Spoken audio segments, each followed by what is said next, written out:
this happens to be the 200th anniversary of the Executive Mansion, correct? We are sitting on the eve of the 200th anniversary. 2013 will be the actual birthday year.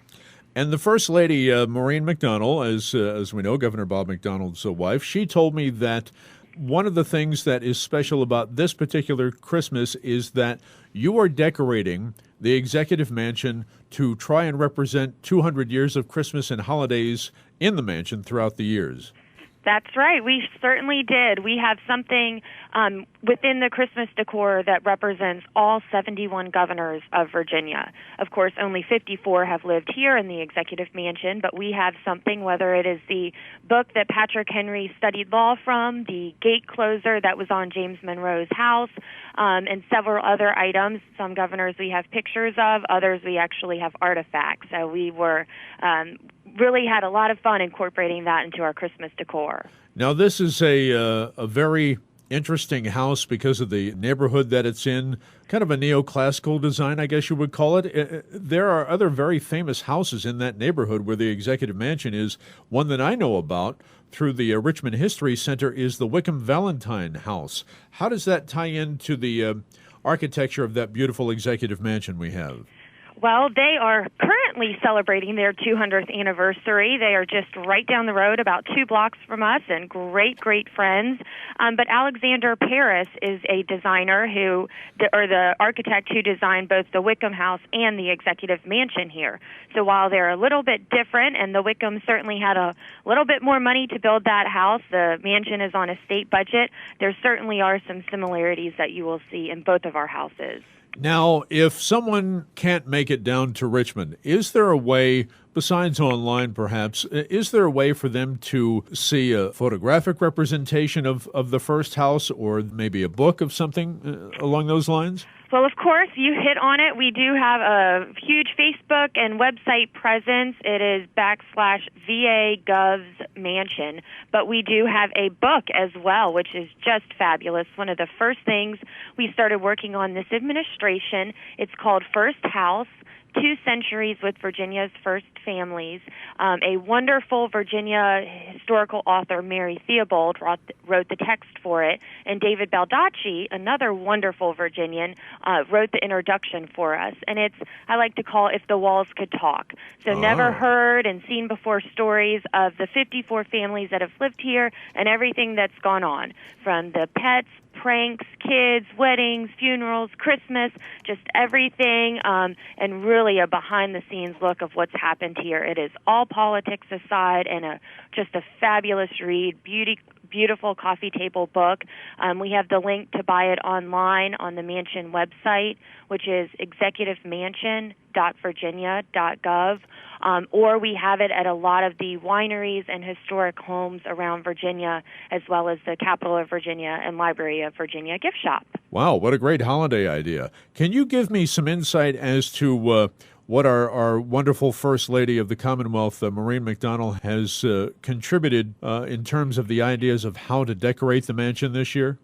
Well, she is our fearless leader here at the mansion. So it was her idea to somehow incorporate 200 years here in the Executive Mansion, and we compiled a team led by a good friend of ours in Henrico County, Carla Bowie, who really just put together a fantastic layout of how to incorporate this. One of our rooms is a tribute to the military.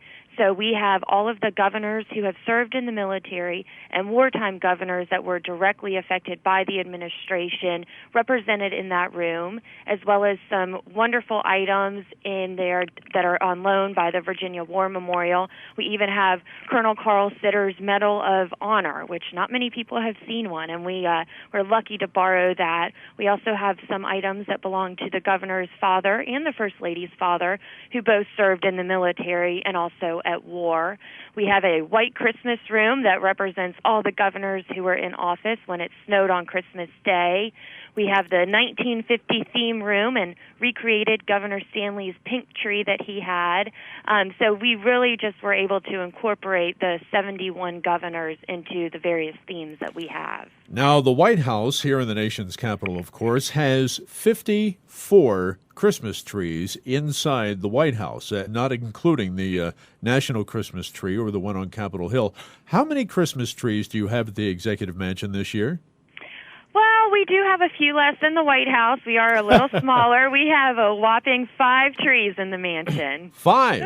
5 trees. So we have that does include the first family's tree that they have upstairs in the private quarters where they live. And then we've got a large 12-foot Fraser fir that came from Grayson County, and then a few other of the small ones from the tree farm as well. Ah, you jumped ahead of me. I was actually thinking of asking you how many of those 5 trees are indigenous to Virginia, or did we go outside the Commonwealth at all? Oh, no, all Virginia. Everything we do is from Virginia, or everything that we can. So we were very excited to get all of the greenery and the trees and the wreaths donated by Christmas tree growers and tree farms here in Virginia. Common Sense time is 8:20 here on the John Fredericks Show. John is with us, Steve Ray here, with courtesy again of the wonderful First Lady of the Commonwealth, Maureen McDonald. We're very pleased to have Sarah Scarbrough, the Mansion Director of the Executive Mansion in Richmond. Now, you have events scheduled throughout next year as well. Is that correct? And will the mansion be open to the public when you have your celebration?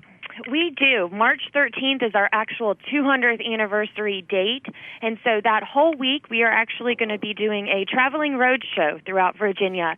So we will be bringing the mansion to folks who can't quite make it here to Richmond, and all of that information of the dates, the times, the locations, of course, will be on our website, executivemansion.virginia.gov.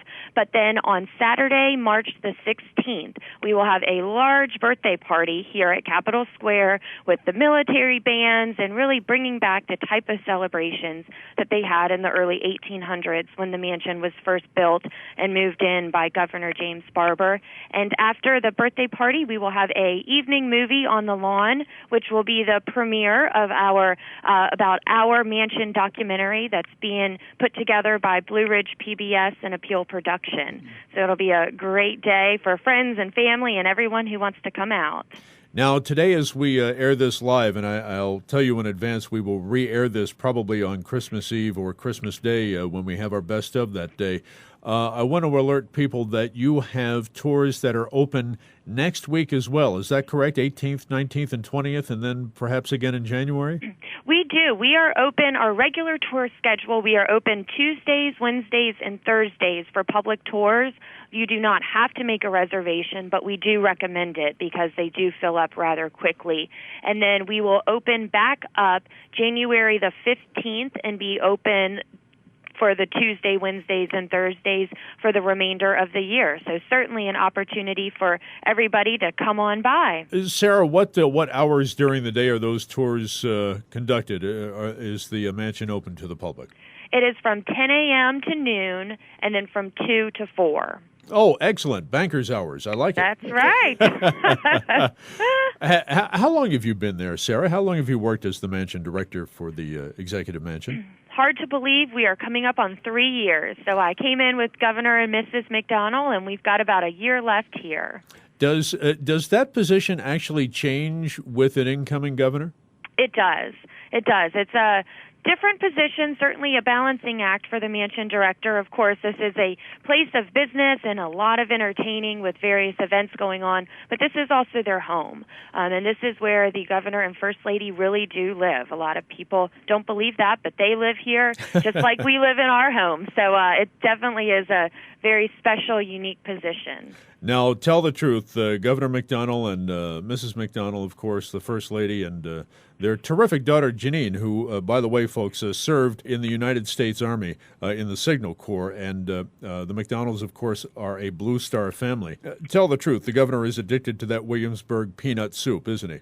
He is. He loves peanuts. So fortunately, we have brought in lots of great Virginia products, and he has really gotten hooked on a lot of great ones. But he does love that peanut soup. See, I've got to bring John Fredericks in on this. John, you lived for many years in Atlanta, Georgia, where, of course, peanuts are a staple there. But I've got to tell you, historically and from a taste bud point of view, our peanuts in Virginia, I'm sorry, but they beat the heck out of what you had down there in Georgia, and you've got to try that wonderful Williamsburg colonial recipe that they serve at the Executive Mansion of that peanut soup. Well, we'll have to do someday, Steve, a full Virginia versus Georgia peanut off. And we'll bring up, when I get down there for the holidays, we'll bring back you a batch of authentic Georgia boiled peanuts. And you can partake in that, and then you can bring me the thing from Williamsburg, and we'll share it and get other people involved, and we'll have a peanut off. Terrific. Sarah? I think the mansion would be a great place for a peanut off. We might have to think about that. I tell you what, you think about that, I'll come up with all Georgia's finest. I'm a peanut guy, just like the governor. But I'll go down there and buy Georgia peanuts and bring them back because I don't want to touch anything else. So it would be interesting. All right. Well, it's on, and we are ready for this competition. All right, we're having a peanut off. The Mansion Director of Virginia's Executive Mansions, Sarah Scarbrough, thank you so much for the time you spent with us this morning, and please give our best to both the Governor, who has appeared on the program many times, and to the First Lady of the Commonwealth, Maureen McDonald, who said, if you interview our friend Sarah, I promise that I'll be on after the New Year. So our end of the deal's been held up, and we'll have her on right after the New Year then. Sounds great. Thank you so much for having us, and Merry Christmas to you all. Merry Christmas to you, too, and thanks again for coming on. That's terrific. I mean, the events alone are well worth the drive down to Richmond if you're in any other part of the state or coming up from the southern part of the state. It's a beautiful mansion, obviously celebrating 200 years, a centerpiece of the capital's history. I think it's a public treasure, as, in my view, are the McDonald's.